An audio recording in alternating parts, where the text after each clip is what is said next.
Welkom terug, geliefde diener van Abba Vader, en baie welkom by Parasha Vayera se kruisdienersles. Luister bo die geraas, 'n les uit die haalstorm in Egipte. Dink vir 'n oomblik aan hoe jou lewe klink. Dis 'n mengelmoes van stemme, nê?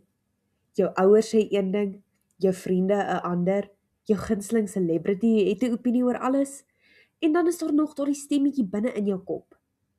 Te midde van al hierdie geraas, moet jy elke dag keuses maak, van wat jy aantrek tot by wie jy pouse sit en watter dinge vir jou regtig saak maak.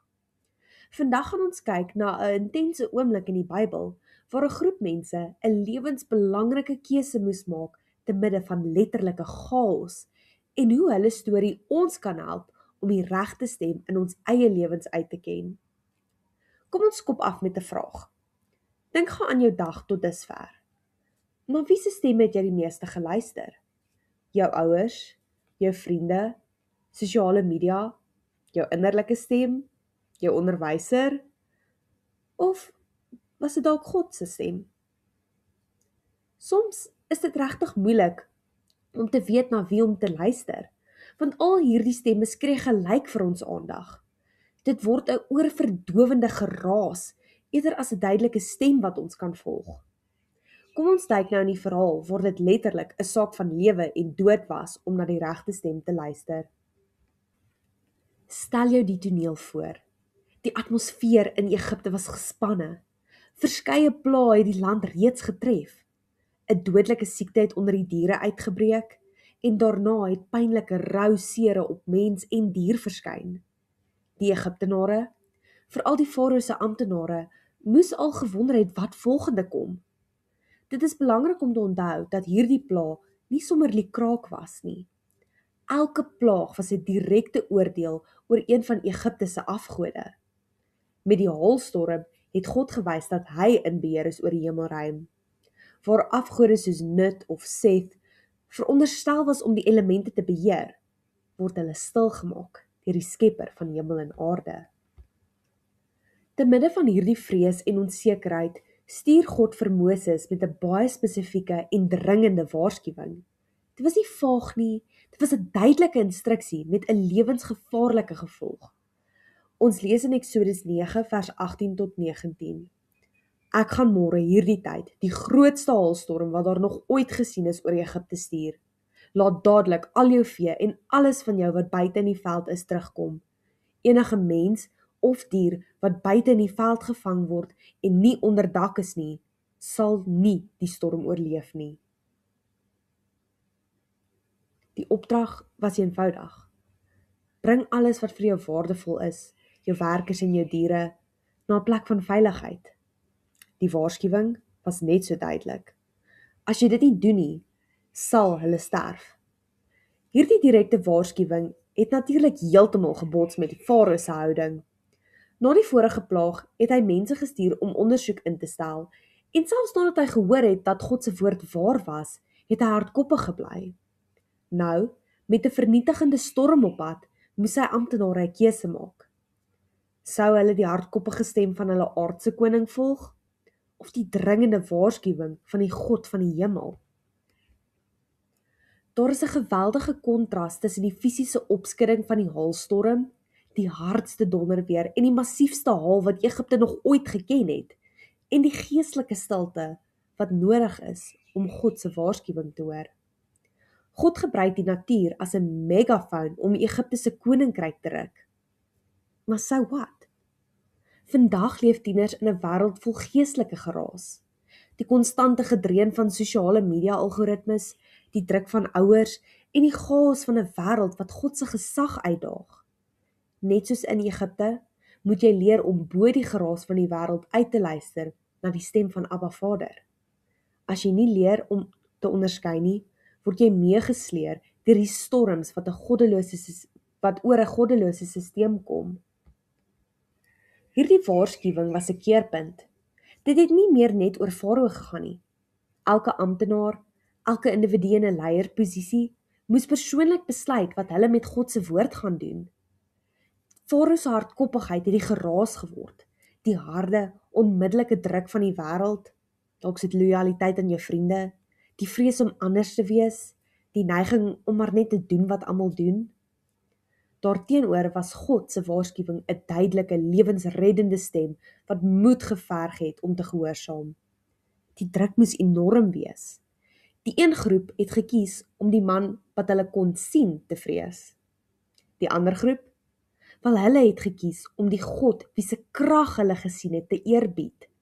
Die Bybel wys vir ons dat die mense in twee duidelike groepe verdeel het, gebaseer op een ding: wie se stem hulle vertrou het.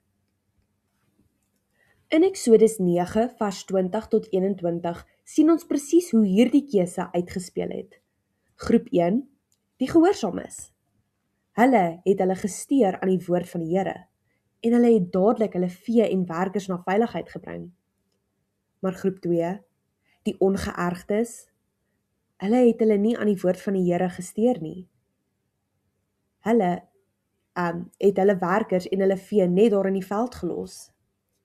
Met ander woorde, die een groep het God se waarskuwing ernstig opgeneem, terwyl die ander groep basies hulle skouers opgetrek het met 'n whatever houding. Dink gou daaroor na. Wie was dapperder?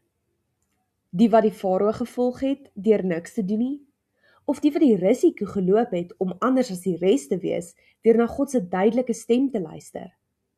Elke keuse het direk gewys wie se stem vir hulle die swaarste geweeg het, en daardie keuse sou alles bepaal. Wat is jou reaksie op God se woord? Om jou skouers op te trek vir Bybelse waarhede en waarskuwings is 'n aktiewe keuse wat jy maak en dit kan jou buite God se beskerming los. Dan is jy dalk die een wat buite staan tydens die haalstorm. Is jou hart aanvanklik genoeg om op te tree wanneer God jou waarsku? Of is jy te besig om cool te probeer lyk vir 'n wêreld wat besig is om weg te spoel deur die reën? Die waarskuwing was nie 'n grap nie. Dit was nie net 'n storie om mense bang te maak nie. Die storm het gekom, net soos God gesê het, en dit was verwoestend. Eksodus beskryf die toneel sonder om doekies om te draai. Ek lees in Eksodus 9 vers 25. Die haalstorm het deur die hele Egipte getrek. Dit het alles in die veld, mens, dier en plante, platgeslaan. Daar het nie 'n boom bly staan nie. Die gevolg was direk gekoppel aan die keuse. Vir die amptenare wat hulle skouers opgetrek en God se stem geïgnoreer het, was die verlies katastrofies. Hulle werkers, hulle diere, hulle rykdom, alles wat buite in die veld was, is vernietig.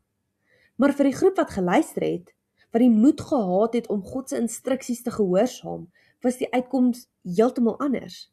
Hulle werkers was veilig, hulle vee was beskerm, hulle het oorleef. Hieruit leer ons 'n kragtige beginsel. Om God se woord te gehoorsaam, lei tot lewe en veiligheid, selfs te midde van 'n storm. Dit beteken nie dat daar geen storms is nie, maar Abba Vader sal jou beskerm tydens die storm. Sy opdragte is nie daar om ons te beperk nie, maar om ons te beskerm. Die vraag is, hoe lyk hierdie haalstorms in ons eie lewens? En na wie se stem luister ons wanneer dit begin woed? Kom ons kyk nou na 'n paar Hebreëse terme wat ons gaan help om die mense se ware hartskondisies beter te verstaan. Eerstens, Vayera. In Eksodus 6 vers 2 tot 3 lees ons, ek het verskyn. Dit gaan oor meer as net 'n visuele verskyning. Vayera is gekoppel aan God se ewige reddingsplan wat reeds voor die grondlegging van die wêreld in plek was. God verskyn nie net nie, hy onthul sy karakter as die verbondsgod, Yodai-Wawai, wat doen wat hy beloof het. Dan tweedens, kom ons gaan kyk na Kabed teenoor Chazak. Farao se hart was eers Kabed, swaar, moeilik, hardkoppig. Hy het self die keuse gemaak, maar na mate die pla vorder, lees ons dat God sy hart versterk, Chazak. Moenie dit misverstaan nie. God het nie boosheid in Farao geskep nie. Dit was reeds daar. God het Farao se eie vrye wil bemagtig of versterk, sodat Farao die pad kon loop wat hy klaar gekies het. Dit is 'n ernstige waarskuwing. As jy aanhou om teen God te veg, kan hy jou uiteindelik versterk in jou eie rebellie. En derdens, Yada, om te ken. Die doel van die pla was dat Egipte sou Yada. Daar is 5 vlakke hiervan. Eerstens, bewus word van God. Tweedens, die waarheid leer. Derdens, instem met die waarheid. Vierdens, sy leiding aanvaar. En laastens, reageer in gehoorsaamheid. God wil nie net hê jy moet van hom weet nie. Hy soek die 5de vlak van Yada, waar jou kennis oorloop in aksie. As jou hart gebed bly, mis jy die wajera van sy reddingsplan in jou lewe. Die storie van die haalstorm in Egipte is al duisende jare oud, maar die keuse wat daardie amptenare moes maak, is een wat ons elke dag in die gesig staar. Ons lewens is vol geraas, die druk van vriende, die verwagtinge van die samelewing, die leuns van die vyand en ons eie onsekerhede. Te midde van al daardie stemme wat om ons aandag meeding, is daar een stem wat altyd standvastig, waar en betroubaar is. Die stem van God, wat deur sy woord met ons praat, lei altyd na veiligheid, lewe en vrede. Geestelike oorlewing in 2026 is nie vir mense wat hulle skouers optrek nie. Dit is vir diegene wat kies om die 5de vlak van Yada te bereik en ook Shema, hear, listen and obey. Dis nou tyd vir 'n bietjie refleksie. Watter haalstorms, uitdagings, moeilike besluite of druk ervaar jy tans in jou lewe? Watter geraas, stemme van vrees, vriende, sosiale media, is geneig om die hardste te wees wanneer jy 'n keuse moet maak? Wat is een praktiese manier hoe jy hierdie week beter na God se stem kan begin luister? Byvoorbeeld deur Bybel lees, gebed of met 'n gelowige mentor te praat. God se genade is beskikbaar selfs in die middel van die grootste oordeel vir diegene wat kies om te luister. Moet nie wag totdat die storm voor jou deur woed nie. Skuil vandag onder sy woord, sy autoriteit, sy beloftes. Luister bo die geraas vir die stem wat lewens red. Shalom.